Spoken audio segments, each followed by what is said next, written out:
अस्सलामुअलैकुम वरहमतुल्लाह। आप तमाम 12th साइंस के स्टूडेंट का हमारे फिज़िक्स के chapter number 10 magnetic field due to electric current के वीडियो लेक्चर नंबर 6 के अंदर आप तमाम 12th साइंस के स्टूडेंट का वेलकम है, इस्तकबाल है।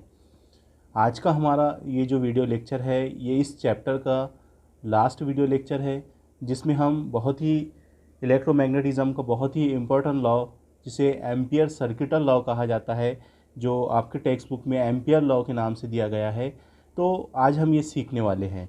ठीक है, कि एम्पियर लॉ क्या होता है, इसका क्या इंपॉर्टेंट है इलेक्ट्रोमैग्नेटिज़्म में। ठीक है, इससे पहले हमने बायो सेवर्ट लॉ पढ़ा। बायो सेवर्ट लॉ आपको पता होगा कि जब किसी क्राइंग करंट कंडक्टर यानी जब किसी मौसल से हम बरक़िराह गुजारते हैं और उसके अतराफ़ में जो मैग्नेटिसी मैदान तैयार होता है, उसके लिए हमने मैग्नेटिसी इमाले के लिए ज़ाब्ता ख़ास किए थे बायो सेवर्ट लॉ की मदद से। इसी तरह से एम्पियर लॉ भी होता है, जिसमें हम क्या करते हैं कि हमारे पास में करंट क्राइंग कंडक्टर होता है, उसके अतराफ़ में जो मैग्नेटिसी मैदान होता है, उस मैग्नेटिसी मैदान में किसी नुक्ते पर हम क्या कर सकते हैं, मैग्नेटिक फील्ड या मैग्नेटिक इंडक्शन एम्पियर लॉ की मदद से हम क्या कर सकते हैं, फाइंड कर सकते हैं। तो ये एम्पियर लॉ जो होता है वो बायो सेवर्ट लॉ से ज़्यादा हमारे लिए हेल्पफुल होता है, इसका ज़्यादा इम्पोर्टेंट होता है। इसलिए ज़्यादातर इलेक्ट्रोमैग्नेटिक इंडक्शन पता करने के लिए या मैग्नेटिक फील्ड पता करने के लिए हम एम्पियर सर्किटल लॉ को क्या करते हैं, इस्तेमाल करते हैं। हाँ, तो चलिए इसके हम स्टेटमेंट देखते हैं, इसको स्टार्ट करते हैं। आज हम एम्पियर लॉ देखेंगे, इसका स्टेटमेंट देखेंगे, इसका जो स्टेटमेंट है उसको हम प्रूफ करेंगे। ठीक है, उसके बाद में हम इसके दो एप्लीकेशन देखेंगे। एक हमारा एप्लीकेशन इसका रहेगा कि अगर कोई सोलेनॉइड है तो उसके अतराफ जो मैग्नेटिक फील्ड तैयार होती है, तो उसके लिए हम मैग्नेटिक इंडक्शन पता कर सकते हैं। अगर कोई टॉराइड है हमारे पास में, टॉराइडल हमारे पास में सोलेनॉइड है, तो उसके अतराफ जो मैग्नेटिक फील्ड है, उसके अंदर जो मैग्नेटिक फील्ड तैयार होती है, उसके लिए हम ज़ाब्ता अख़ज़ करने वाले हैं। उसके लिए हम फार्मूला यहाँ पर क्या करने वाले हैं, अख़ज़ करने वाले हैं।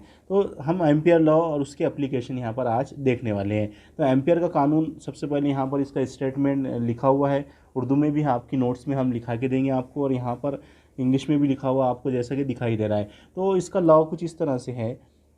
आपको एक चीज़ यहाँ पर याद रखना है कि एम्पियर लॉ जो होता है, इसका इस्तेमाल हम किसके लिए करते हैं, किसी कंडक्टर के अंदर से जब बरक़िराह गुजरती है और उसके अतराफ़ में जो मैग्नेटिसी मैदान तैयार होता है, तो उस मैग्नेटिसी मैदान के अंदर किसी भी नुक्ते पर हम मैग्नेटिक इंडक्शन, मैग्नेटिसी इमाला पता करने के लिए हम एम्पियर लॉ इस्तेमाल करते हैं। जैसा कि इससे पहले भी हमने देखा कि अगर हमको मैग्नेटिक फील्ड पता करना हो या मैग्नेटिक इंडक्शन पता करना हो किसी करंट क्राइंग कंडक्टर के अतराफ़ में, तो हम क्या करते थे, बायो सेवर्ट लॉ का इस्तेमाल करते थे। यहाँ भी हम उसी के लिए, उसी कंडीशन के लिए हम यहाँ पर एम्पियर लॉ भी इस्तेमाल करते हैं। तो मैंने अभी थोड़ी देर पहले आपको कहा कि हमारे लिए एम्पियर लॉ बहुत फ़ायदेमंद होता है, इसका बहुत इम्पॉर्टेंट होता है, ये हमारे को बहुत हेल्प करता है इलेक्ट्रोमैग्नेटिज़्म को समझने के लिए, इलेक्ट्रोमैग्नेटिक इंडक्शन फाइंड करने के लिए। इसलिए हम ज़्यादातर क्या करते हैं, एम्पियर लॉ को हम इस्तेमाल करते हैं। ठीक है, तो इसका स्टेटमेंट सुनिए आप किस तरह से है। Close line integral of a magnetic field, थोड़ा सा टिपिकल लगेगा आपको, थोड़ा सा हार्ड लगेगा डेफिनेशन इसको समझना, लेकिन हम इसको एक जर्नल एग्जांपल से समझेंगे। आप सिर्फ अभी इसका स्टेटमेंट सुन लीजिए। Close line integral of magnetic field यानी मैग्नेटिसी मैदान, किसी मैग्नेटिसी मैदान का लाइन इंटीग्रल, और वो भी कैसा, क्लोज लाइन इंटीग्रल, किसका, मैग्नेटिक फील्ड का। अब मैग्नेटिक फील्ड कहाँ पर, कहाँ की magnetic field, around a current carrying conductor, यानी जब किसी मौसल से हम बरक़िराह गुजारते हैं और उसके अतराफ़ में क्या मिलती है, हमको मैग्नेटिक फील्ड मिलती है, तो उसका बताया जा रहा है यहाँ पर क्लोज लाइन इंटीग्रल। इंटीग्रल बोले तो इंटीग्रेशन, ठीक है, और कौन सा इंटीग्रेशन, लाइन इंटीग्रेशन और साथ में क्लोज इंटीग्रेशन। तो हम यहाँ पर अभी लाइन इंटीग्रेशन को सबसे पहले समझेंगे और उसके बाद में क्लोज इंटीग्रल को समझेंगे। और किसका close integral, close line integral, magnetic field का। तो हम एक जर्नल एग्जाम्पल यहाँ पर लेंगे। तो यहाँ पर आप पहले इसका स्टेटमेंट सुन लीजिए कि close line integral of magnetic field around a current carrying conductor is equal to absolute permeability of the medium time the total current enclose by the close line. ठीक है, तो यहाँ पर इसको उर्दू में हम इस तरह से बयान कर सकते हैं कि जब किसी मौसल से हम बरक़िराह गुजारते हैं तो उसके अतराफ़ में जो मैग्नेटिसी मैदान तैयार होता है, तो उस मैग्नेटिसी मैदान की खती तकमील या उस मैग्नेटिसी मैदान का जो इमाला होता है, उसका क्लोज लाइन इंटीग्रल, इसका अगर हम जो बयान कर रहे हैं आपके सामने कि मैग्नेटिक फील्ड का क्लोज लाइन इंटीग्रल, उसको इस तरह से लिखा जाएगा, क्लोज लाइन इंटीग्रल, जो कंडक्टर के अतराफ में मैग्नेटिसी मैदान तैयार हुआ है, हम उसको फील्ड, मैग्नेटिक फील्ड को बी से जाहिर कर रहे हैं। ठीक है, तो यहाँ पर ये जो मैग्नेटिक फील्ड है उसका ये क्या है, ये क्लोज लाइन इंटीग्रल है। ठीक है, उस कंडक्टर के अतराफ में जो मैग्नेटिक फील्ड है उसका क्लोज लाइन इंटीग्रल ये इक्वल होता है परमेबिलिटी ऑफ द मीडियम, जो मीडियम में आपका कंडक्टर रखा हुआ है वहाँ की परमिटिविटी। तो हम यहाँ ऐसा कंसिडर करके चलते हैं कि हमारा जो कंडक्टर रखा हुआ है वो स्पेस में है या हवा के अंदर है। तो यहाँ पर हवा की गुजर पजीरी कह सकते हैं हम, या खला की गुजर पजीरी, जो कि म्यू नॉट से उसको जाहिर करेंगे। ठीक है, इनटू उस कंडक्टर के अंदर से, उस मौसिल के अंदर से बहने वाली बरकी रो कि हासिल ज़रब की क्या होता है, मसावी होता है। तो ये जो स्टेटमेंट आपको यहाँ दिख रहा है, ये जो स्टेटमेंट ऊपर लिखा गया है उसको इस तरह से हम मैथमेटिकल फॉर्म में लिख सकते हैं। ठीक है, तो इसी पर से आपको क्या याद करना है, एम्पियर लॉ को आपको याद करना है कि किसी भी में कंडक्टर के अतराफ में जो मैग्नेटिसी इमाला तैयार होता है या जो मैग्नेटिक फील्ड तैयार होता है उसका क्लोज लाइन इंटीग्रल किसके इक्वल होता है, परमेबिलिटी ऑफ दैट मीडियम और current flowing through the conductor, यानी जो कंडक्टर के अंदर से करंट फ्लो हो रहा है और जो खला की गुजर पजीरी है उसके हासिल ज़रब के क्या होता है, total close line integral of magnetic field क्या होती है, उसके इक्वल होती है। ठीक है, तो इस तरह से सिंपली आपको यहाँ पर याद रखना है कि किसी भी बंद सतह का मैग्नेटिसी इमाला या उस मैग्नेटिसी इमाले की ख़ती तकमील उस कॉइल में से बहने वाली या उस मौसिल में से बहने वाली बरकी रो और खला की गुजर पजीरी म्यू नॉट के हासिल ज़रब की क्या होता है, इक्वल होता है। तो ये यहाँ पर हमारा एम्पियर लॉ हो चुका। ठीक है, एम्पियर लॉ का स्टेटमेंट हमने यहाँ पर अभी बयान कर लिया। अब इसको हम समझेंगे कि भाई ये क्या है, यहाँ पर ये जो लॉ है ये हमको क्या बताना चाह रहा है यहाँ पर। तो हम ये एक चीज़ हमको समझ में आएगी कि ये लॉ जो है वो मैग्नेटिक फील्ड के लिए है, क्योंकि यहाँ पर क्या लिखा हुआ है, देखिए मैग्नेटिक फील्ड हमारा बी है यहाँ पर। ठीक है, डीएल जो है वो हमारे जो मौसिल तार है उसकी लंबाई है। ठीक है, तो यहाँ पर मैग्नेटिक फील्ड का क्या लिया गया, क्लोज लाइन इंटीग्रल। तो यहाँ पर इंटीग्रेशन के साथ में आप छोटा सा सर्कल देख रहे हैं, तो ये जो सर्कल है तो ये किसे जाहिर कर रहा, ये क्लोज सरफेस को जाहिर कर रहा, क्लोज यानी बंद सतह को जाहिर कर रहा। यानी यहाँ पर इस सिंबल से, इस इंटीग्रेशन के सिंबल से, इस तरह के इंटीग्रेशन के सिंबल से हमको ये बात समझ में आती है कि ये क्लोज लाइन इंटीग्रल है। ठीक है, अब क्लोज लाइन इंटीग्रल किसका है, मैग्नेटिक फील्ड का है। तो ये इक्वल होता है उस कंडक्टर के अंदर से बहने वाली बरकी रो और खला की गुजर पजीरी के हासिल ज़रब की क्या होता है, मसावी होता है। इसे कहा जाता है एम्पियर लॉ। तो सबसे पहले हम लाइन इंटीग्रल को समझ लेते हैं, लाइन इंटीग्रल क्या होता है। तो हम यहाँ पर एक जर्नल एग्जांपल से इसको स्टार्ट करते हैं। ठीक है, अभी हम यहाँ पर जर्नल एक एग्जांपल लेते हैं। देखिए लाइन इंटीग्रल में आपको पहले हम समझेंगे लाइन इंटीग्रल किसे कहते हैं। ठीक है, क्योंकि हमारे डिफिनेशन के अंदर लाइन इंटीग्रल है, फिर क्लोज लाइन इंटीग्रल को हम समझेंगे। तो यहाँ पर देखिए इस तरह से हम एक जर्नल एग्जाम्पल लेते हैं कि हमारे पास में एक ऑब्जेक्ट है, ये मुकाम ए पर है। ठीक है, अब मुकाम ए से हम इस ऑब्जेक्ट को कहाँ लेके जा रहे हैं, मुकाम बी पर लेके जा रहे हैं। ठीक है, यानी ये ऑब्जेक्ट को हमने यहाँ से मुकाम ए से इसके ऊपर फोर्स लगाए और इसको कहाँ पर लेके गए, मुकाम बी तक लेके गए। तो यहाँ पर हमने कुछ काम किए, बिल्कुल काम किए हमने। यहाँ पर मुकाम ए से हमने ऑब्जेक्ट को उस पर फोर्स लगाया ऑब्जेक्ट पर और उसको मुकाम बी तक हमने उसको लेकर गए। तो मुकाम बी तक ले जाने के लिए हमने यहाँ कुछ ना कुछ काम किए, यहाँ पर हमने वर्क किए। तो यहाँ पर वर्क जो रहेगा वो हमको पता है, वर्क इज इक्वल टू क्या होता है, फोर्स इनटू डिस्प्लेसमेंट, जो डिस्प्लेसमेंट होता है ऑब्जेक्ट का। ठीक है, तो यहाँ पर हमने कुछ ना कुछ काम किए। तो अब मैं आपको यहाँ अगर पूछूँ कि बताइए पॉइंट ए से पॉइंट बी के दरमियान में हमने कितना काम किए, तो हम आसानी से उसको बता सकते हैं कि हमने कितना काम किए। तो हम काम करने के लिए यहाँ पर टोटल काम बताने के लिए कि हमने कितना काम किए, तो उसके लिए हम क्या करते हैं, एक छोटा सा यहाँ पर एक पॉइंट कंसीडर करते हैं। क्योंकि यहाँ पर हम ना, हमारा जो आप देख रहे हैं जो पाथ है वो कैसा है, आड़ा टेढ़ा है। ठीक है, सीधा नहीं है, स्ट्रेट नहीं है। तो हम डायरेक्ट इसकी लेंथ मेज़र कर लेते थे और डायरेक्ट बता सकते थे कि यहाँ पर वर्क कितना हुआ। ठीक है, लेकिन यहाँ पर हमारा जो पाथ है, यहाँ पर का वर्क करने का जो हमने ऑब्जेक्ट पर फोर्स लगाए, उसका जो ऑब्जेक्ट का जो पाथ है वो कैसा है, आड़ा टेढ़ा है। तो हम यहाँ पर क्या करते हैं, इस पॉइंट को कंसीडर करते हैं। ठीक है, यानी इस छोटे से हिस्से पर ये जो हमारा पाथ है जिसमें हमारा ऑब्जेक्ट इस रास्ते से क्या हुआ, पॉइंट ए से पॉइंट बी पर गया, तो इस छोटे से पार्ट के ऊपर हम कंसीडर करते हैं कि हमने फोर्स एफ लगाए। ठीक है, और इस छोटे से पॉइंट के अंदर जो डिस्प्लेसमेंट हुआ वो डी एक्स है। ठीक है। तो इस छोटे से पॉइंट के लिए वर्क डन क्या होगा, तो उसको हम डी डब्ल्यू से जाहिर करेंगे, यानी इस पॉइंट के लिए जो वर्क डन रहेगा वो डी डब्ल्यू रहेगा, और उसके लिए जो छोटा सा हटाव रहेगा वो डी एक्स रहेगा, और वहाँ पर जो फोर्स है जिसकी वजह से ये ऑब्जेक्ट मूव कर रहा है, हरकत कर रहा है, वो क्या है, हमारी एफ है। तो हम काम की तारीफ पर से ऐसा बता सकते हैं कि इस छोटे से पार्ट के लिए जो काम हुआ वो हुआ D W is equal to F into D X. ये होता है काम, है कि नहीं। काम इज इक्वल टू फोर्स और डिस्प्लेसमेंट का हासिल ज़रब। काम क्या होता है, फोर्स और डिस्प्लेसमेंट का हासिल ज़रब होता है। अब मुझे ये सिर्फ अभी जो मैंने वर्क निकाला यहाँ पर, जो काम निकाला, तो ये मैंने सिर्फ इस पॉइंट के लिए वर्क डन निकाला। अब आपको पूछ रहा हूँ कि मुझे ए से बी तक का पूरा काम होना, मुझे बताइए ए से लेकर बी तक कितना काम हुआ। तो मैं क्या कर लूँगा, इसको इंटीग्रेशन लगा दूंगा इस तरह से। डी डब्ल्यू को अगर मैं इंटीग्रेशन लगा दूँ तो यहाँ पर ये हो जाएगा पूरा पॉइंट ए से पॉइंट बी तक का काम, ठीक है। ये डी डब्ल्यू जो है वो सिर्फ इस पॉइंट के लिए काम है। अगर मैं इसके सामने इंटीग्रेशन लगा देता हूँ और इस इंटीग्रेशन को मैं लिमिट पुट कर दूंगा, कहाँ से कहाँ तक काम देख रहे हैं हम, पॉइंट ए से पॉइंट बी तक का काम देख रहे हैं हम। तो ये हो जाएगा हमारा integration of point A to point B D W, बोले तो पॉइंट ए से पॉइंट बी तक के कुल काम हो गया हमारा ये, ठीक है। इधर भी इंटीग्रेशन लग जाएंगे इस साइड में, यहाँ भी लिमिट क्या रहेंगी, पॉइंट ए से पॉइंट बी तक कितनी हमने फोर्स लगाया, कितना डिस्प्लेसमेंट हुआ, वो टोटल डिस्प्लेसमेंट आ जाएगा। तो यहाँ पर इस तरह से हमको क्या मिल जाएगा, टोटल वर्क डन मिल जाएगा। जैसे हम इंटीग्रेशन लगा देंगे ये टर्म को, तो यहाँ पर हमको टोटल वर्क मिल जाएगा कि पॉइंट ए से पॉइंट बी तक हमने कितना काम किए। तो यहाँ पर जो हमने इंटीग्रेशन यूज़ किए, तो ये इंटीग्रेशन कहलाता है लाइन इंटीग्रल। क्या कहलाता है, लाइन इंटीग्रल, ठीक है। तो लाइन इंटीग्रल आपको समझ में आ गया।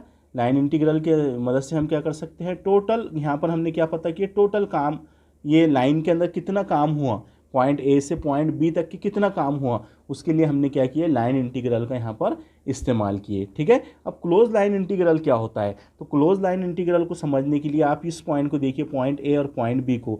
पॉइंट ए इधर से ओपन है, इधर से खुला हुआ है, कहीं से क्लोज नहीं है, यहाँ से स्टार्ट हुआ। पॉइंट बी भी जो है वो ओपन है, ठीक है। यानी ये वाला जो पाथ है ये ओपन लूप है हमारा, क्लोज लूप नहीं है। लेकिन हमारे एम्पियर लॉ के अंदर हमको क्लोज लूप कहा गया, क्लोज लाइन इंटीग्रल कहा गया। तो यहाँ पर जो यहाँ पर जो इंटीग्रेशन मिलेगा वो हमको लाइन इंटीग्रेशन मिलेगा। अगर आप मुझे इसको क्लोज लाइन इंटीग्रल में अगर कन्वर्ट करना हो, इसके सामने मुझे इस तरह से क्लोज इंटीग्रल लगाना हो, क्लोज लाइन इंटीग्रल मुझे अगर लगाना हो, तो मुझे क्या करना पड़ेगा, पॉइंट बी और पॉइंट ए को क्या करना पड़ेगा, जोड़ देना पड़ेगा। तो अब ये देखिए यहाँ पर ये जो पाथ हो गया, ये क्लोज पाथ हो गया, ये पूरा क्या हो गया, क्लोज लूप हो गया हमारा, ठीक है। क्लोज हो गया पूरा, ये पॉइंट बी भी इधर से जुड़ा हुआ है, पॉइंट ए भी इधर से जुड़ा हुआ है, ठीक है। अब आपको पूछा जा रहा है कि पॉइंट ए से पॉइंट बी के दरमियान में कितना वर्क डन हुआ, और ये जो वर्क डन है, ये जो आपका पाथ है, ये कैसा है, क्लोज है। तो यहाँ पर आप क्या करेंगे, लाइन इंटीग्रल के साथ में आप इस तरह से क्या करेंगे, सर्कल लगा देंगे। तो ये सर्कल ये इंडिकेट करेगा कि यहाँ पर आपने क्लोज लाइन इंटीग्रल क्या किए, यूज़ किए। यानी यहाँ पर जो आपका सरफेस है, यहाँ पर जो आपकी सतह है वो कैसी है, एक बंद सतह है, एक क्लोज सतह है, एक क्लोज सरफेस है, ठीक है। अब इसी को आप कंडक्टर समझ लीजिए, इसी को आप मौसिल तार समझ लीजिए। तो ये मौसिल तार पहले इस तरह से था, ये पॉइंट ए और पॉइंट बी इस तरह से था, ये ए पॉइंट और ये बी पॉइंट है, ठीक है। तो यहाँ पर ये वाला जो हमारा कंडक्टर है ये क्लोज लूप के फॉर्म में है क्या, ये बंद है क्या, नहीं है। अगर मैं इस तरह से इसको जोड़ दूँ, पॉइंट ए को पॉइंट ए से जोड़ दूँ, पॉइंट बी को पॉइंट ए से इस तरह जोड़ दूँ, तो ये हो जाएगा मेरा क्लोज सरफेस। क्या हो जाएगा ये, क्लोज सरफेस।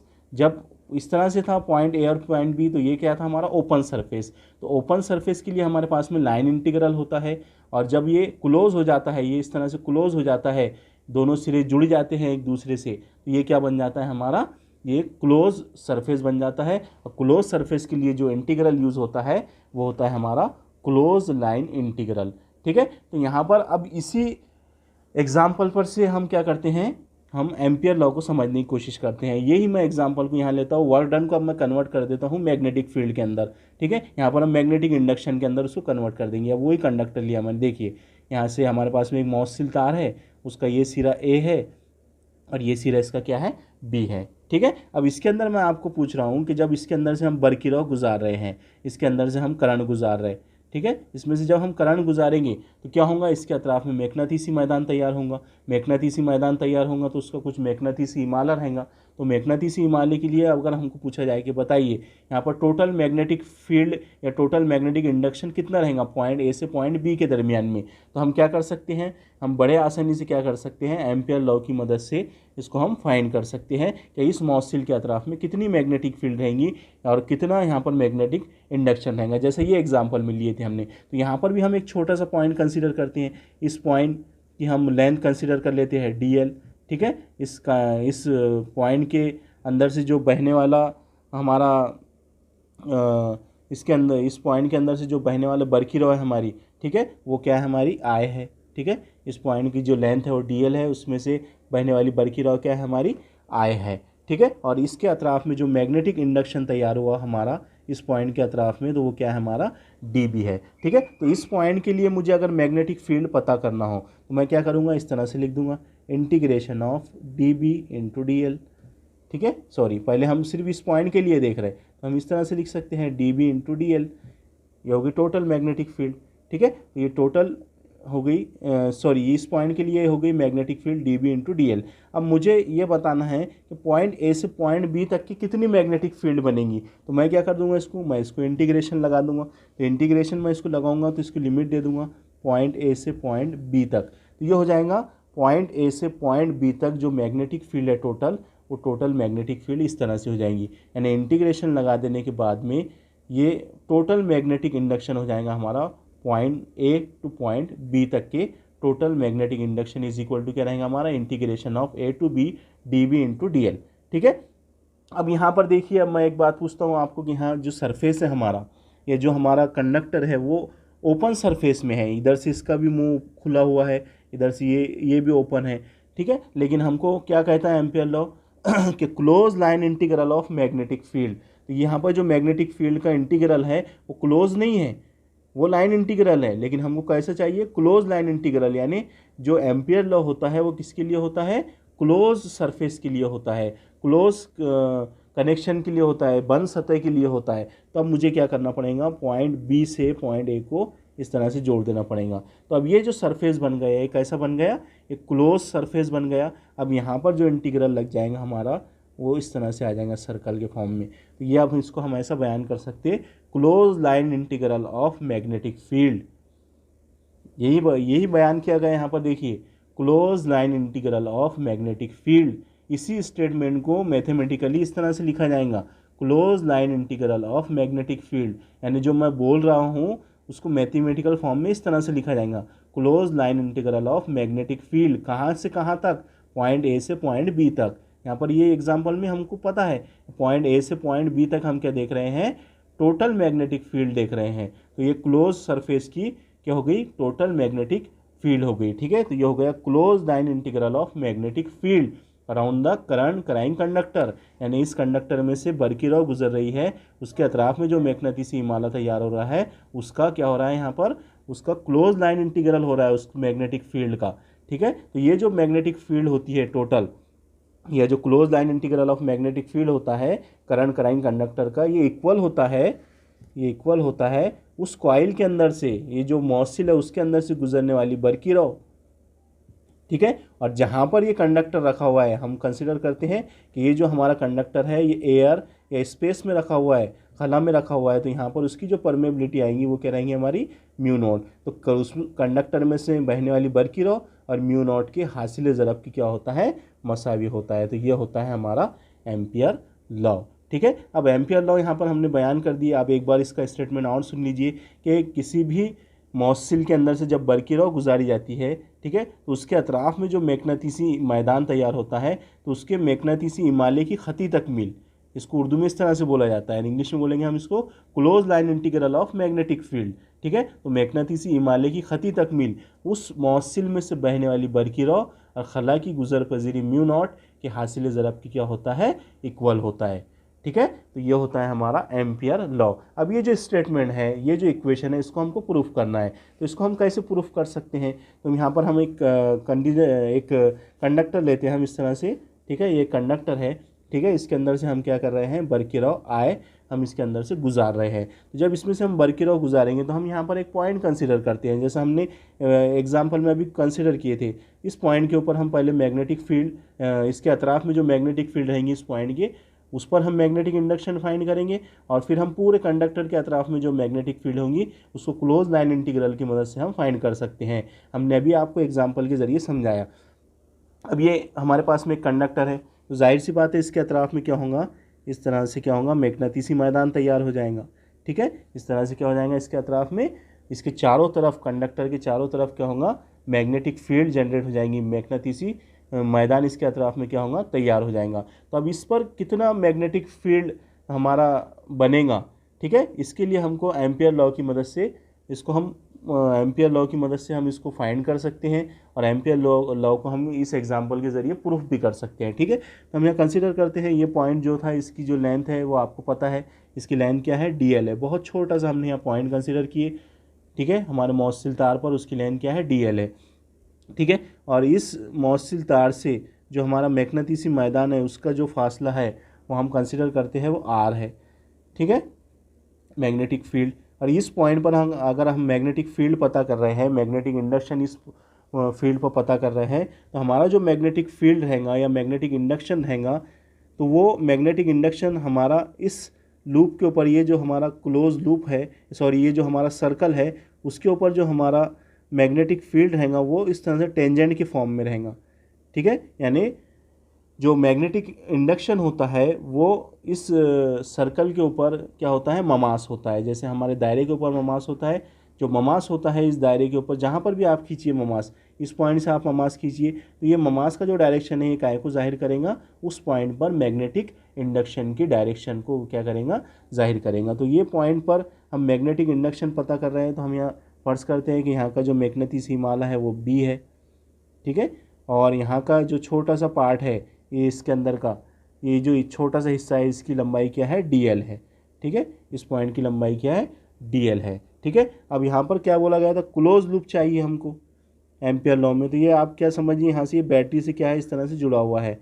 ठीक है, इसका निगेटिव टर्मिनल है, ये पॉजिटिव टर्मिनल है, इस तरह से ये क्या है, कंडक्टर हमारा जुड़ा हुआ है, ये क्लोज लूप बन गया। तो जाहिर सी बात है यहाँ पर अब एम्पियर लॉ हम अप्लाइड कर सकते हैं। तो एम्पियर लॉ क्या बताता है हमको कि इस कंडक्टर के अतराफ में, इस पॉइंट के रिस्पेक्ट में जो मैग्नेटिक फील्ड जनरेट हुई, तो इस पॉइंट के ऊपर जो हमने एक पॉइंट कंसिडर किए उस मैग्नेटिक फील्ड में, उस पर कितना मैग्नेटिसी माला अमल करेगा। तो हम इसको एम्पियर के कानून की मदद से हम इसको पता कर सकते हैं। ठीक है, तो एम्पियर लॉ क्या बताता है हमको कि इस पॉइंट के ऊपर जो मैग्नेटिक फील्ड रहेंगी वो किस तरह से निकाल सकते हैं हम, B/DL, ठीक है, इज इक्वल टू μ0I।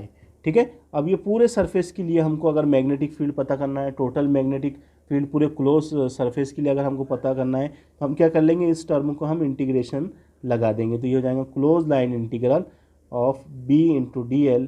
ठीक है, B भी एक वेक्टर क्वांटिटी है, DL भी एक वेक्टर क्वांटिटी है, इज इक्वल टू μ0I। तो ये हो गया एम्पियर लॉ की मदद से हमको पता है कि एम्पियर लॉ की मदद से जो टोटल मैग्नेटिक फील्ड इंडक्शन रहेगा, यहाँ मैग्नेटिक इंडक्शन रहेगा, वो क्या रहेगा, close line integral of magnetic induction is equal to μ0I। अभी हमने स्टेटमेंट बयान करे, अब इसको हमको प्रूफ करना है। तो इससे पहले हमने बायो सेवर्ट लॉ पढ़े कि किसी मैग्नेटिसी मैदान में किसी नुक्ते पर अमल करने वाला मैग्नेटिसी माला क्या होता है। हमने एक सवाल पढ़े थे इससे पहले, आपको पता होगा, नोट्स में आपके पास में है, कि एक सीधा मौसिल तार अगर लेते हैं हम, सीधा मौसिल तार है जिसकी लंबाई इंतहाई लंबा है, उसके अतराफ में जो मैग्नेटिक फील्ड तैयार होती है, तो उसका हमको फार्मूला आपको याद होगा। वो फार्मूला कुछ इस तरह से था, B is equal to μ0/2π into I/R। क्या था, I/R। इस तरह से हमने फार्मूला देखे थे, काय की मदद से निकाले थे हमने ये मैग्नेटिक इंडक्शन, ये हमने बायो सेवर्ट लॉ की मदद से ये फार्मूला अखज़ किए थे। ठीक है, अब इसको हम एम्पियर लॉ में इसको हम यूज़ करेंगे, यानी जहाँ पर B की वैल्यू है, B जहाँ दिख रहा है हमको इक्वेशन 1 में, हम वहाँ पर इसको रखने वाले हैं। तो हम क्या करते हैं, अब इस पॉइंट के लिए हम देख रहे हैं, या इस पूरे मैग्नेटिक फील्ड के लिए हमको मैग्नेटिक इंडक्शन पता करना है, तो हम ये इस यहाँ पर जो टोटल मैग्नेटिक फील्ड इंडक्शन रहेगा वो क्या रहेगा हमारा, इंटीग्रेशन ऑफ B/DL रहेगा। ठीक है, इस तरह से। तो यहाँ पर अब मैं क्या करूँगा, बी की वैल्यू ये पुट कर दूंगा, ठीक है। तो यहाँ पर ये इस तरह से हो जाएंगी टर्म, इंटीग्रेशन ऑफ बी की वैल्यू क्या है हमारे पास, mu not upon 2 pi I upon R into यहाँ पर क्या है डी एल है, ठीक है। अब यहाँ पर देखिए आप, यहाँ पर जो डी एल है, ठीक है, डी एल जो है तो हाँ, तो ये देखिए थोड़ा सा यहाँ पर हम क्या करते हैं, पहले इसको, ये वेक्टर फॉर्म में है, इसको हम पहले इसके मैग्नीट्यूड निकाल लेते हैं। तो ये इक्वेशन को मैं डबल लिखता हूँ यहाँ पर, देखिए आप, integration of B into D L, ठीक है। तो अब इसको वेक्टर फॉर्म से मेरे को मैग्नीट्यूड में लेना है इसको, तो integration of B into D L into cos theta. हमको पता है कि जब दो वेक्टर के दरमियान डॉट प्रोडक्ट होता है तो उसके मैग्नीट्यूड में क्या आता है, कॉस थीटा आता है। तो कॉस थीटा क्या है यहाँ पर, थीटा कहाँ पर दिखाई देंगे हमको, तो ये जो हमारी मैग्नेटिक फील्ड है और ये जो डी एल है, इन दोनों का डायरेक्शन सेम है। डी एल का डायरेक्शन भी इसी तरफ है, मैग्नेटिक फील्ड का डायरेक्शन इसी तरफ है, इसलिए यहाँ पर जो थीटा रहेगा वो कितना रहेगा, 0 डिग्री रहेगा, ठीक है। डी एल और बी एक दूसरे के क्या है, पैरेलल है, मुतवाजी है, इसलिए थीटा इज इक्वल टू क्या रहेगा हमारा, 0 रहेगा, ठीक है। तो ये जो इक्वेशन है ये इस तरह से जाएंगी, integration of B into D L into cos 0 क्या हो जाएगा 1, उसको हम लिखते नहीं है। बी की वैल्यू आप पुट कर दो यहाँ से, ये जो बायो सेवर्ट लॉ से मिली थी, यहाँ बी की वैल्यू हम पुट कर देंगे। तो यहाँ पर इंटीग्रेशन ऑफ बी की वैल्यू क्या रख देंगे हम, mu not upon 2 pi I upon R, ठीक है, इंटू डी एल, ठीक है। अब यहाँ पर देखिए आप, ये जो टर्म है mu not upon 2 pi I upon R, ये कांस्टेंट है।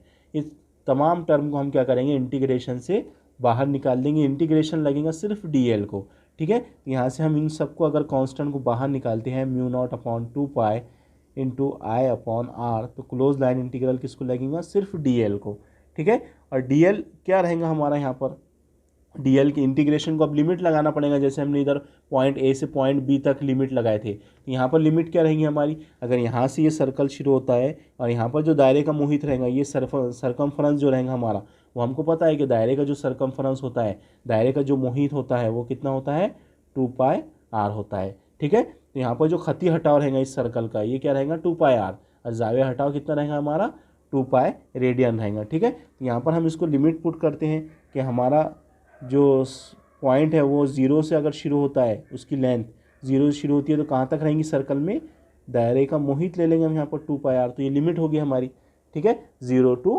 2 पाई आर। 2 पाई आर इसलिए हम लिए यहाँ पर हमने क्योंकि सर्कुलर फॉर्म में है, ठीक है, सर्कल के फॉर्म में, और इसकी हमको लेंथ पता करना है। तो ये जो लेंथ होंगी यहाँ पर सर्कल की, जो ये जो मोहित होता है, इसकी लेंथ, मोहित जो होता है दायरे का, वो हमको पता है कितना होता है, 2 पाई आर होता है, इसलिए यहाँ पर इसकी लिमिट ये लग जाएंगी, ठीक है। तो इसको इस तरह से हम सॉल्व कर सकते हैं, mu not upon 2 pi I upon R, ठीक है। तो डी एल का जो इंटीग्रेशन होगा वो एल होगा, और लिमिट है हमारे पास 0 टू 2 पाई आर, ठीक है। अब यहाँ पर एल की वैल्यू एक बार 2 पाई आर रखेंगे और एक बार 0 रखेंगे, ठीक है। तो mu not upon 2 pi I upon R, L की वैल्यू एक बार रखेंगे 2 पाई आर, माइनस एल की वैल्यू एक बार रखेंगे 0, ठीक है। तो इक्वेशन मिलेंगे हमको इस तरह से, mu not upon 2 pi I upon R, ठीक है, इंटू 2 पाई आर, ये तो 0 हो गया, आर से आर कैंसल, 2 पाई से 2 पाई कैंसल, तो क्या मिला हमको लास्ट में, म्यू नॉट इंटू आई, ठीक है। और इधर क्या है हमारा, ये साइड में लेफ्ट हैंड साइड में क्या था, integration of B into D L, मैं यहाँ लिख रहा हूँ, ठीक है, integration of B into D L is equal to क्या मिला हमको, म्यू नॉट इंटू आई। ये हो गया प्रूफ, एम्पियर लॉ, कि किसी भी कंडक्टर में से जब हम बरकीराव गुजारते हैं तो उसके अतराफ में जो मैग्नेटिसी माला तैयार होता है, तो उसका जो क्लोज लाइन इंटीग्रल होता है मैग्नेटिक फील्ड का, वो उस कॉइल में से बहने वाली या उस मौसिल में से बहने वाली बरकीराव और खला की गुजर पजीरी म्यू नॉट के हासिल ज़रब की क्या होता है, इक्वल होता है। तो इस तरह से हम क्या कर सकते हैं, एम्पियर लॉ को हम प्रूफ भी कर सकते हैं। तो ये इस तरह से देखिए, ये जो इक्वेशन मिली हमको, ये एम्पियर लॉ की इक्वेशन है, ठीक है। तो इस तरह से ये हो गया हमारा एम्पियर लॉ, ठीक है। तो ये हो गया एम्पियर लॉ। तो इस इक्वेशन को इस्तेमाल करते हुए इसके दो एप्लीकेशन हमको देखना है। तो जो इसका पहला एप्लीकेशन है वो हम सोलेनॉइड के लिए देखेंगे, ठीक है, सोलेनॉइड। तो एक सोलेनॉइड यहाँ पर हम कंसिडर करेंगे, आपको नोट्स में पूरा लिखा के दिया गया है, ठीक है। तो एक सोलेनॉइड लेंगे हम यहाँ पर, सोलेनॉइड, ठीक है, सोलेनॉइड। तो सोलेनॉइड क्या होता है, सोलेनॉइड एक कॉइल होता है, जैसे हाँ हम देखते हैं जनरली हमारे घरों के अंदर जो सिगड़ी होती है, सिगड़ी देखे आपने, सिगड़ी के अंदर ऐसे कॉइल हमको दिखाई देता है, ऐसा कॉइल है ना, इसी को कहा जाता है सोलोनाइट, इसी को कहा जाता है सोलोनाइट। ठीक है, तो सोलोनाइट एक ऐसा सीधा, बहुत सीधा लंबा कॉइल होता है जिसमें क्या होते हैं, टर्न होते हैं, घुमाव होते हैं, जिसमें घुमाव की तादाद बहुत ज़्यादा होती है और उसका जो कुत्र होता है उसकी लंबाई के मुकाबले बेइंतहाई छोटा होता है। ठीक है, ये इतना ऐसा कंसिडर कीजिए कि आप ये बहुत लंबा क्या है, सोलोनाइट है। ठीक है, ये बहुत लंबा सोलोनाइट है। ठीक है, और बस जनरली आप ये समझिए जो हमारे सिगड़ी के अंदर कॉइल होता है वही क्या होता है, हमारा सोलोनाइट होता है। तो यहाँ पर हमको क्या करना है, एक सोलोनाइट लेना है और उस सोलोनाइट के अंदर से बरकीराव को हमको गुजारना है, और जब हम उसमें से बरकीराव गुजारेंगे सोलोनाइट के अंदर से, तो उसके अंदर क्या मिलेंगी हमको, उसके अंदर हमको मैग्नेटिक फील्ड मिलेगी। तो उस मैग्नेटिक फील्ड के लिए हमको यहाँ क्या करना है, ज़ाब्ता अखज़ करना है। तो आपको सवाल कुछ इस तरह से पूछ सकता है कि सोलोनाइट से क्या मुराद है, और बर्क गुजार सोलोनाइट के लिए तैयार होने वाला मैग्नेटिसी माला पता कीजिए। तो यहाँ पर हम आपको नोट्स में इसका पूरा एक्सप्लेनेशन मिल जाएगा। ठीक है, यहाँ पर हम इसको जल्दी से क्या कर लेते हैं, एम्पियर लॉ की मदद से सोलोनाइट के अंदर जो मैग्नेटिक फील्ड बन रही है उसको हम क्या कर लेंगे, यहाँ पर उसके लिए हम ज़ाब्ता निकाल लेंगे। तो यहाँ पर आप इस तरह से क्या कीजिए, एक सोलोनाइट क्या कीजिए, कंसिडर कीजिए।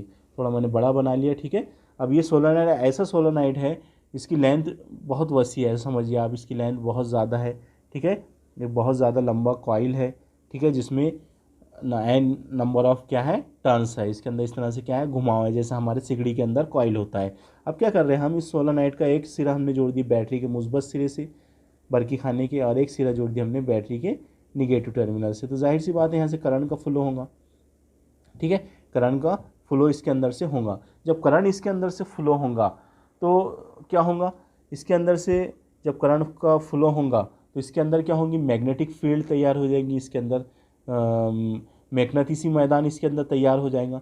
ठीक है, तो वो जो मैग्नेटिसी मैदान तैयार होगा तो उसके लिए हमको क्या करना है, उसके लिए हमको ज़ाब्ता अखज़ करना है। तो यहाँ पर हमारे पास में ये जो आप देख रहे हैं ये सोलोनाइट है। हम कंसिडर करते हैं कि ये जो सोलोनाइट है हमारा, ठीक है, इसकी हम लेंथ कंसिडर करते हैं। हमारी नोट्स में हमने आपको क्या लिख के दिए, हम इसकी लेंथ कंसिडर कर लेते हैं कैपिटल एल। ठीक है, ये जो सोलोनाइट है इसका ये सिरे से इस सिरे का जो लेंथ है, इसकी लंबाई क्या है, कैपिटल एल है। तो जब हम इसके अंदर से बरकीराव गुजारेंगे तो आपको पता है उसके अतराफ़ क्या हो जाएंगी, उसके अंदर क्या हो जाएंगी, मैग्नेटिक फील्ड तैयार हो जाएंगी। तो मैग्नेटिक फील्ड देखिए किस तरह से इसके अंदर आपको दिखाई देंगी। ठीक है, इस तरह से मैग्नेटिक फील्ड मिलेंगी आपको इसके अंदर से। थोड़ा सा आप इस तरह से मैग्नेटिक फील्ड मिलेंगी हमको, इसके अंदर होंगी मैग्नेटिक फील्ड, कुछ इस तरह से मैग्नेटिक फील्ड रहेंगी। ठीक है, इनका डायरेक्शन जो रहेगा वो लेफ़्ट टू राइट रहेगा। ठीक है, इधर से निकलेंगी इस तरफ चले जाएंगी। ठीक है, तो ये जो मैग्नेटिक फील्ड इसके अंदर जनरेट हो रही है, मैग्नेटिसी मैदान जो इस सोलोनाइट के अंदर बना, तो उसका जो मैग्नेटिक इंडक्शन होगा एक, ठीक है, उसके अंदर एक मैग्नेटिसी इमाला होगा। तो जो मैग्नेटिसी इमाला रहेगा बी, इसी के लिए हमको क्या करना है, एम्पियर लॉ की मदद से इसी बी के लिए हमको फार्मूला अखज़ करना है कि अगर कोई सोलोनाइट दिया जाए तो उसके अंदर जो मैग्नेटिक फील्ड बनती है तो उसके लिए हमको क्या करना है, उसके लिए हमको एक ज़ाब्ते की क्या है, ज़रूरत है, रिक्वायर्ड है। तो हम एम्पियर लॉ से निकाल सकते हैं। अब यहाँ पर देखिए इस क्लोज कंडक्टर के अंदर से, इस सोलोनाइट के अंदर से हमको मैग्नेटिसी मैदान दिखाई दे रहा है, उसके अंदर मैग्नेटिक फील्ड लाइन दिखाई दे रही है। तो यहाँ पर हम क्या करते हैं, सोलोनाइट के अंदर एक एम्पियर क्लोज लूप यहाँ पर, जिसको ये एम्पिरियन लूप कहा जाता है इसको। तो यहाँ हम एक मुस्ततिल की शक्ल में क्या करते हैं, एक क्लोज लूप यहाँ पर हम क्या करते हैं, कंसिडर करते हैं। मुस्ततिल की शक्ल में यहाँ पर क्या है, हमारे पास में एक बंद सतह है, क्लोज लूप है। तो इसका हम ज़िला नाम देते हैं, ये ज़िला ए, ये बी, ये सी और ये टी। ठीक है, यहाँ पर हमारा ये क्या है, एम्पिरियन लूप है। ठीक है, एम्पियर का क्या है, ये हमारा लूप है। ठीक है, ये जो लूप है तो यहाँ पर हम क्या करने वाले हैं, इसके अंदर हम मैग्नेटिक फील्ड क्या करने वाले हैं, पता करने वाले हैं। ठीक है, तो यहाँ पर अब देखिए, यहाँ पर हम एम्पियर लॉ की मदद से क्या कर सकते हैं, हम यहाँ पर मैग्नेटिक फील्ड पता कर सकते हैं कि इसके अंदर, इस सोलोनाइट के अंदर कितनी मैग्नेटिक फील्ड बनेंगी, उसके लिए हम ज़ाब्ता अखज़ कर सकते हैं। ठीक है, यहाँ पर कुछ इस तरह से हम एम्पियर लॉ हमको पता है, आपको डायग्राम के बारे में थोड़ा सा लिखना है कि एक सोलोनाइड है, उसके अंदर से बर्की रॉड गुजारी जा रही है, उसके अंदर मैग्नेटिक फील्ड तैयार होती है, ठीक है। और मैग्नेटिक फील्ड जब तैयार होती है तो यहाँ पर हम एक एम्पेरियन लूप कंसिडर करते हैं जो कि मुस्ततिल की शक्ल में है, उसका ज़िला ए बी मैग्नेटिक फील्ड में है, ठीक है। और बी सी जो है, ज़िला बी सी और ज़िला ए डी जो है वो मैग्नेटिक फील्ड पर उमूदन है, ठीक है। और ज़िला डी सी जो है वो मैग्नेटिक फील्ड के बाहर है सोलेनोइड के, ठीक है। तब इस मैग्नेटिक फील्ड जो सोलेनोइड के अंदर तैयार हो रही है उसके लिए ज़ाब्ता कैसे हम निकाल सकते हैं, यहाँ एम्पियर लॉ का हम यहाँ पर इस्तेमाल करेंगे। सभी को पता है एम्पियर लॉ, अभी हमने थोड़ी देर पहले देखे कि एम्पियर लॉ क्या होता है, integration of B into D L is equal to mu not I, ठीक है। यहाँ पर इंटीग्रेशन की लिमिट पुट कर देंगे हम हमारी शक्ल के मुताबिक। इस लूप के अंदर हम देख रहे हैं तो इंटीग्रेशन हमारा रहेगा ए बी सी डी, ए से लेकर बी तक, बी से लेकर सी तक, सी से लेकर डी तक और डी से लेकर ए तक, ठीक है। तो यहाँ पर हम ये वाली जो टर्म है हमारी, जो एम्पियर लॉ हमने यहाँ लिखी है, तो इसकी लेफ्ट हैंड साइड को हम क्या करते हैं, उठाते हैं यहाँ पर, ठीक है। तो लेफ्ट हैंड साइड ले लीजिए यहाँ की, लेफ्ट हैंड साइड इक्वेशन 1 इसको नाम देते हैं, इसकी लेफ्ट हैंड साइड ले लेते हैं हम, ठीक है। लेफ्ट हैंड साइड देखिए इसकी क्या है, integration of B into D L, ठीक है। तो integration of B into D L, ठीक है। तो ये किसके लिए था, ए बी सी डी के लिए, ए बी सी डी। अब इंडिविजुअली हम कर देते हैं, ए से लेके बी तक, बी से लेके सी तक, तो ये हो जाएगा हमारा close line integral of A to B, B into D L plus B to C. यहाँ पर लाइन इंटीग्रल लेंगे हम, ठीक है, क्योंकि हम ज़िला देख रहे हैं यहाँ पर, ठीक है। क्लोज लाइन इंटीग्रल तो इसके लिए रहेगा, पूरे लूप के लिए, ए बी सी डी के लिए। यहाँ पर सिर्फ लाइन इंटीग्रल आएगा, ठीक है, ये सर्कल नहीं लगेगा, क्योंकि हम यहाँ पर सिर्फ ज़िले के लिए ले रहे हैं, A B, B C, C D और डी ए, इसलिए यहाँ पर B to A to B to C, B into D L plus C to D, B into D L plus integration of D to A, B into D L, ठीक है। तो इस तरह से इस चारों जो ज़िले हैं हमारे क्लोज लूप के, उसके चारों ज़िलों के लिए हमने यहाँ पर इंटीग्रेशन ले लिए, ठीक है। अब ये जो चारों ज़िले हैं इसमें हमने लेफ्ट हैंड साइड कंसीडर की इक्वेशन 1 की, ठीक है। तो इक्वेशन 1 की लेफ्ट हैंड साइड हमारे सोलेनोइड के लिए इस तरह से बनेंगी, ठीक है, जैसा आप देख रहे हैं, ठीक है। इसके 4 पार्ट रहेंगे, ये ए से बी ज़िले के लिए इंटीग्रेशन, ये बी से सी ज़िले के लिए इंटीग्रेशन, ये सी से डी ज़िले के लिए इंटीग्रेशन और ये डी से ए ज़िले के लिए इंटीग्रेशन, ठीक है। तो यहाँ पर देखिए आप, ये जो टर्म है b इंटू डी एल, अब ये मैग्नीट्यूड के फॉर्म, ये वेक्टर फॉर्म में है, तो अगर इसका मैं मैग्नीट्यूड लूँ तो ये क्या हो जाएगा, ये हो जाएगा integration of b into D L cos theta, ठीक है। क्योंकि यहाँ पर डॉट प्रोडक्ट है तो यहाँ पर हमेशा क्या आएगा हमारे पास में, यहाँ पर हमेशा हमारे पास में कॉस थीटा आएगा। तो यहाँ पर जो कॉस थीटा रहेगा हमारा, वो देखिए हमारी डायग्राम में ज़िला ए बी के लिए, अब मैग्नेटिक फील्ड का डायरेक्शन ये भी बाहर की तरफ, ठीक है, और डी एल का भी जो डायरेक्शन है वो भी किधर है, वो भी बाहर की तरफ है, ठीक है। यानी ये जो लेंथ है इसका भी डायरेक्शन किधर है, इस तरफ है, ठीक है। तो इनके दरमियान में जो एंगल रहेगा वो 0 रहेगा, यहाँ पर cos 0 1 हो जाएगा, ठीक है। तो हम इसको इस तरह से लिख सकते हैं, ये टर्म को ऐसे लिखेंगे क्योंकि लेफ्ट हैंड साइड है इक्वेशन की, ज़िला ए, स्मॉल लिखना चाहिए था मैंने, ए बी, बी सी, आप कंसिडर कीजिए सी टू डी, डी टू ए, इधर बरोबर है, ठीक है, ए टू बी, ठीक है, बी, अब वेक्टर फॉर्म नहीं, हम इसका मैग्नीट्यूड ले रहे हैं, B into D L cos 0, क्योंकि दोनों का डायरेक्शन एक जैसा है इसलिए cos theta is equal to 0। यहाँ पर A to B, B into D L, ये इक्वेशन कुछ इस तरह से हो जाएंगी कॉस 0, ठीक है, प्लस अब इसको देखिए आप, दो टर्म मैं आपको बता रहा हूँ, ये ज़िले का इंटीग्रेशन देखिए, बी टू सी और ए टू डी, तो यहाँ पर जो कॉस थीटा रहेगा, तो यहाँ पर थीटा देखिए मैग्नेटिक फील्ड इधर और ये ज़िला इस पर क्या है, परपेंडिकुलर है, उम्मूद है, यहाँ एंगल कितने का बनेगा, मैग्नेटिक फील्ड और इस ज़िले का 90 का एंगल बनेगा, तो कॉस 0 क्या हो जाएगा, कॉस थीटा क्या हो जाएगा है 90, कॉस 90 हो जाएगा। ये ज़िले के लिए भी कॉस 90 रहेगा, इस ज़िले के लिए भी कॉस 90 रहेगा, और कॉस 90 क्या होता है, 0 होता है। तो ज़िला बी सी वाला इंटीग्रेशन, ये वाला, ये 0 हो जाएगा पूरा, क्योंकि कॉस 0 कॉस 90 क्या होता है, 0 होता है, ठीक है। और ये वाला जो ज़िला है इसके लिए भी जो कॉस थीटा रहेगा वो 90 रहेगा, इसलिए ये भी क्या हो जाएगा, ये टर्म में भी 0, ये भी 0, ये भी 0 हो जाएंगी, ठीक है। अब ये जो टर्म है सी टू डी वाला इंटीग्रेशन देखिए, सी टू डी, ये तो मैग्नेटिक फील्ड से बाहर ही है, तो जाहिर सी बात है यहाँ पर प्रैक्टिकली भी हम समझ सकते हैं कि CD ज़िला बाहर है, तो वहाँ पर तो मैग्नेटिसी मैदान है ही नहीं ना। तो मैग्नेटिसी मैदान है ही नहीं, तो यहाँ पर जो मैग्नेटिक फील्ड बनेगी वो क्या रहेगी, C से D के दरमियान में 0 रहेंगी। बस मैग्नेटिक फील्ड मिलेंगी कहाँ पर आपको, ज़िला A और B के दरमियान में मिलेंगी। इसलिए सिर्फ लेफ्ट हैंड साइड में हमारे पास में ये टर्म बचेंगी, ये तीनों टर्म जो रहेंगी इधर की इंटीग्रेशन वाली वो क्या हो जाएंगी, 0 हो जाएंगी। तो इधर क्या बचा हमारे पास में अब, integration of A to B P into D L cos zero क्या हो जाएगा हमारा 1। तो integration of A to B into D L, ठीक है, कॉस 0 क्या हो गया 1 हो गया, ठीक है। तो इस तरह से अब देखिए यहाँ पर B को हम क्या करते हैं, बाहर निकाल लेते हैं। B क्या है, कांस्टेंट है, उसको हम बाहर निकाल लेंगे। तो इधर क्या बचा, integration of A to B, ठीक है, integration of A to B into D L.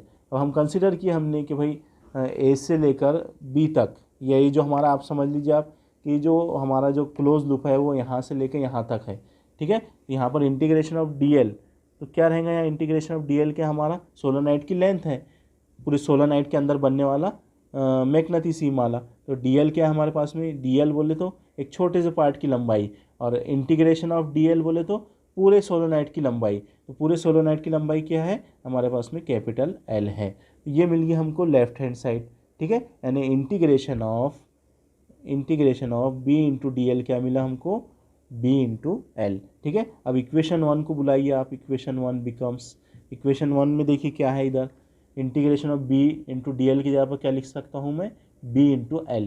तो ये इस तरह से हो जाएंगे equation 1 B into L is equal to, अब राइट हैंड साइड में क्या था इधर इक्वेशन 1 में ऑलरेडी पहले से था म्यू नॉट इंटू आई, यहाँ से बी के लिए ज़ाब्ता निकालना है, तो mu not into I upon L, ठीक है। इतना आ गया समझ में। तो ये एक हमारे पास में मैग्नेटिक फील्ड के लिए यहाँ पर ज़ाब्ता आ गया। लेकिन यहाँ पर आप एक बात पर गौर कीजिए कि जो करंट है आई, ये जब सोलेनोइड में से जाएगा, ठीक है, तो यहाँ पर हमारा करंट आई है, ठीक है। लेकिन जब ये करंट इस सोलेनोइड के अंदर से जाएगा तो यहाँ पर ये करंट की वैल्यू क्या होगी, क्योंकि यहाँ पर तो n नंबर ऑफ टर्न है। अब वो n नंबर ऑफ टर्न में से जब करंट जाएगा, अब ये सोलेनोइड में यहाँ से करंट जाएगा, इसके अंदर n नंबर ऑफ टर्न है और उस सोलेनोइड की लंबाई l है। तो इस सोलेनोइड के अंदर में से बहने वाला करंट जो रहेगा हमारा I, वो रहेगा हमारा n इंटू आई इंटू एल, यानी फी इकाई लंबाई में से बहने वाला करंट। और वहाँ पर जो फी इकाई लंबाई है उस कॉइल की, उसके अंदर क्या है, n नंबर ऑफ क्या है, टर्न है, ठीक है। तो आप इतना जनरली याद रखिए कि जो सोलेनोइड के अंदर से जो बरकी रॉ गुजरेंगी वो किसके मसावी होंगी, n इंटू आई इंटू एल, ठीक है। तो एल जो है वो हमारा क्या है, वो हमारे सोलेनोइड की लेंथ है, आई उसमें से बहने वाला करंट, और एन क्या है, उसके अंदर नंबर ऑफ टर्न है।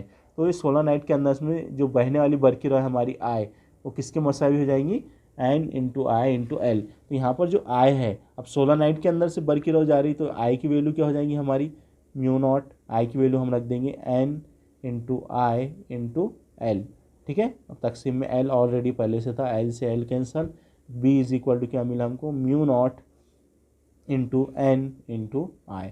ये हो गए हमारे सोलेनोइड के अंदर जो मैग्नेटिक फील्ड तैयार हो रही है उसके लिए मैग्नेटिसी इमाले का ये ज़ाब्ता है। यहाँ पर म्यू नॉट जो है वो खला की गुजर पजीरी है, यानी हमारा सोलेनोइड जो है वो हवा या खला में रखा हुआ है। एन बोले तो उसके अंदर घुमाव की तादाद, अगर सोलेनोइड के अंदर 1000 टर्न है तो एन की वैल्यू क्या आ जाएंगी, 1000, ठीक है। और आई बोले तो उसमें से उस 1000 टर्न में से गुजरने वाली बरकी रॉ, ठीक है। आप इन तमाम की वैल्यू रख दीजिए, करंट की वैल्यू रख दीजिए वहाँ पर, एन की वैल्यू रख दीजिए और म्यू नॉट की वैल्यू रख दीजिए। आपको क्या होगा, सोलेनोइड के अंदर जो मैग्नेटिक फील्ड तैयार होंगी उसके लिए आपको फार्मूला मिल जाएगा, उसके लिए आपको वैल्यू हाँ की पता चल जाएंगी कि वहाँ मैग्नेटिक फील्ड कितनी रहेंगी। अब एक और छोटा सा यहाँ पर क्वेश्चन हम देख लेते हैं टोराइड के लिए। अब एक सोलेनोइड की तरह क्या होता है, एक कॉइल होता है, लेकिन उस कॉइल को क्या किया जाता है, उसको दायरवी शक्ल दी जाती है, यानी उसको इस तरह से मोड़ा जाता है कि वो सर्कल के फॉर्म में आ जाता है। तो मैं यहाँ कोशिश करता हूँ उसको बनाने की, इस तरह से होता है, आपकी नोट्स में आपको बताया गया है, ठीक है। कंसीडर करो आप, ऐसा बन गया है वो, मैं आपको यहाँ बता देता हूँ, ठीक है, कैसा होता है टोराइड। इसको टोराइड कहा जाता है। टोराइड भी एक तरह का सोलेनोइड ही होता है, ठीक है। उसके अंदर भी हमारा जैसे स्प्रिंग होता है पेन के अंदर का, उसी को हम अगर ऐसा सर्कुलर शेप में अगर मोड़ दे तो वो क्या बन जाता है हमारा, वो टॉराइड बन जाता है। तो ये जो हमारा सोलेनाइड था इसी को हमने क्या किया, एक सर्कुलर लूप में ले लिए, ठीक है, एक सर्कल की फॉर्म में हमने इसको इस तरह से मोड़ दिए, तो ये बन जाता है टॉराइड। इसको कहा जाता है टॉराइड, इसको कहा जाता है सोलेनाइड, ठीक है, इसको क्या कहा जाता है, टॉराइड, इसको याद रखना है। अब टॉराइड के अंदर जो मैग्नेटिक फील्ड बनेंगी, उसके अंदर जो मैग्नेटिसी मैदान रहेगा, उसके इमाले के लिए हमको क्या करना है, ज़ाब्ता कस करना है, जैसे हमने यहाँ पर अभी सोलेनाइड के लिए निकाले थे, ठीक है। यहाँ पर भी हम सिंपली क्या करने वाले हैं, जैसे हमने एम्पियर लॉ यूज़ किया था, यहाँ पर आप बोल दीजिए कि एक टॉराइड है, ठीक है, टॉराइड के अंदर n नंबर ऑफ टर्न है, इस तरह से इसके अंदर n नंबर ऑफ टर्न है, यहाँ से आपने इसमें से बरकी रॉ गुजारे, ठीक है, बरकी रॉ इसके अंदर से जाएंगी और इस तरह से इस तरफ से बरकी रॉ बाहर निकलेंगी, ठीक है। तो जैसे इसमें बरकी रॉ जाएंगी तो इसके अंदर क्या होगा, इसके अंदर मैग्नेटिक फील्ड तैयार होंगी, और इस मैग्नेटिक फील्ड के अंदर जो हमारा, जैसे यहाँ हमने एक क्लोज लूप कंसिडर किए थे ABCD के फॉर्म में, इस तरह से इसके अंदर भी क्या होगा, इसके अंदर सर्कल के फॉर्म में क्या होगा, एक क्लोज लूप रहेगा, इस तरह से पूरा दायरवी की शक्ल का क्या होगा, इसके अंदर एक क्लोज लूप रहेगा हमारा, ठीक है, एक बंद सतह हमको क्या मिलेंगी, इसके अंदर मिलेंगी, ठीक है। जैसे यहाँ हमने ABCD कंसिडर किए थे, इस पूरे सोलेनाइड के अंदर ABCD जिले का हमने क्लोज लूप कंसिडर किए थे, इसी तरह से सोलेनाइड के अंदर भी क्या होता है, एक सर्कुलर फॉर्म में क्या होता है, अंदर की तरफ एक क्लोज लूप होता है। तो अब एम्पियर लॉ हमको पता है क्या होता है, integration of B into D L is equal to mu not I, ठीक है। यहाँ पर भी हम क्या करेंगे, इस इक्वेशन 1 की लेफ्ट हैंड साइड को उठा लेंगे, तो इक्वेशन 1 की लेफ्ट हैंड साइड क्या है, B इंटू डी एल, ठीक है।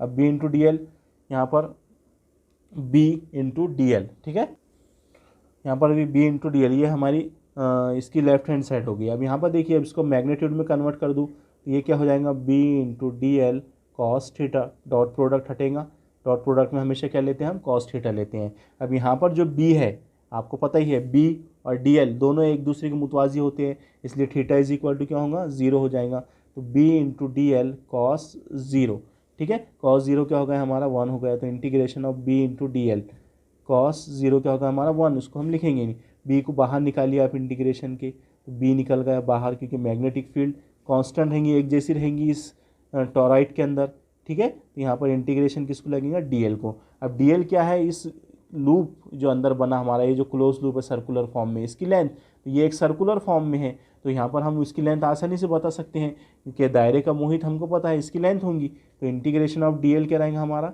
इंटीग्रेशन ऑफ DL जो रहेगा वो हमारा क्या रहेगा, 2πr रहेगा, क्या रहेगा, 2πr, यानी दायरे का मोहित। तो यहाँ इंटीग्रेशन ऑफ DL की जगह पर क्या लिख सकता हूँ मैं, B क्रॉस 2πr, दायरे का Mohit, integration of DL is equal to क्या रहेगा हमारा, दायरे का मोहित 2πr। तो ये मिल गया हमको इक्वेशन 1 की लेफ्ट हैंड साइड। अब इक्वेशन 1 को बुलाइए यहाँ पर, इक्वेशन 1 बिकम्स, ठीक है। तो इक्वेशन 1 क्या थी हमारी, integration of B into D L, इसके यहाँ पर क्या लिख सकता हूँ मैं, मेरे को क्या मिला अभी टॉराइड के लिए, B cross 2πr is equal to, right hand side में क्या था, इक्वेशन 1 के म्यू नॉट इंटू आई, ठीक है। अब यहाँ से B के लिए फार्मूला निकालना है, तो B is equal to mu not into I upon 2πr, ठीक है। अब यहाँ पर देखिए बरकी रॉ जो है हमारी I, ठीक है, जैसे हमने वहाँ सोलेनाइड के लिए देखे थे, जब सोलेनाइड में बरकी रॉ जाती है तो उसकी वैल्यू क्या होती है, तो अब यहाँ पर टॉराइड में जब बरकी रॉ जाएंगी तो ये जो I इज इक्वल टू रहेगा, अब इसमें n नंबर ऑफ टर्न है, तो यहाँ पर n नंबर ऑफ टर्न में से बहने वाली बरकी रॉ, तो यहाँ पर जो हमारी बरकी रॉ रहेंगी टॉराइड के अंदर से गुजरने वाली, वो रहेंगी I is equal to NI। यहाँ पर I की वैल्यू क्या रखना पड़ेगा हमको, NI टॉराइड के लिए, ठीक है। B is equal to mu not into I की जगह क्या आ जाएगा, NI अपॉन 2πr, ठीक है। तो यहाँ पर देखिए कैंसिल होता है कुछ नहीं, ठीक है। यहाँ पर ये फार्मूला मिल गया हमको कि किसी टॉराइड के अंदर जो मैग्नेटिक फील्ड तैयार होती है तो उसका जो मैग्नेटिसी माला होता है वो होता है mu not into N into I upon 2πr। Mu not यहाँ पर खला की गुजर पजीरी है, N उसके अंदर टर्न है, घुमाव कितने हैं उस टॉराइड में, आई उसमें से बहने वाला करंट, 2πr क्या है, दायरे का उस सर्कुलर लूप का क्या है, उसकी लेंथ है, ठीक है। जो एम्पेरियन लूप है उसकी वो क्या है, लेंथ है 2πr, ठीक है। तो इस तरह से हम क्या कर सकते हैं, टॉराइड के अंदर बनने वाले मैग्नेटिक फील्ड का मैग्नेटिक इंडक्शन इस फार्मूले से हम पता कर सकते हैं। ये टॉराइड के लिए मैग्नेटिक इंडक्शन का ज़ाब्ता है और ये सोलेनॉइड के लिए मैग्नेटिक इंडक्शन का ज़ाब्ता है। तो इस तरह से हम एम्पियर के कानून की मदद से हम किसी करंट कराइंग कंडक्टर के अतराफ में जो मैग्नेटिक फील्ड तैयार होती है उसका हम इमाला क्या कर सकते हैं, पता कर सकते हैं। ये बहुत इजी टॉपिक था, सिर्फ इसको एक्सप्लेन करने में हमारा इतना टाइम गया। ठीक है, इसमें नोट्स में आपको इसका पूरा एक्सप्लेनेशन उर्दू में भी मिल जाएगा। ठीक है, आप उसको समझ कर क्या कर सकते हैं, उसकी आप स्टडी कर सकते हैं। आज के लिए इतना ही। खुदा हाफिज़। थैंक्स।